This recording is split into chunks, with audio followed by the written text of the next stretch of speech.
Nako, alam nyo ba na may mga pagkaing akala natin okay lang, pero delikado pala para sa tiyan ng mga bata? Una dyan, yung mga super tamis na candies at chocolates.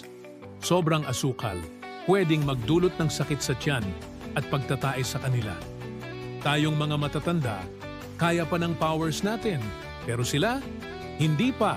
Pangalawa, spicy foods. Mahilig ka ba sa maanghang? Okay lang sa'yo. Pero sa bata, pwedeng ma-irritate ang sikmura nila. Masyado pang sensitive ang digestive system nila para dyan.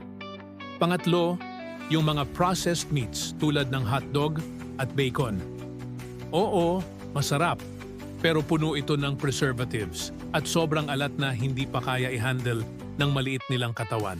At syempre, yung mga soft drinks, puro asukal at walang sustansya. Kaya next time, isipin muna natin ang tiyan ni Bagets bago mag-share ng pagkain. Para sa mas maraming parenting tips, huwag kalimutang mag-follow. Ingat!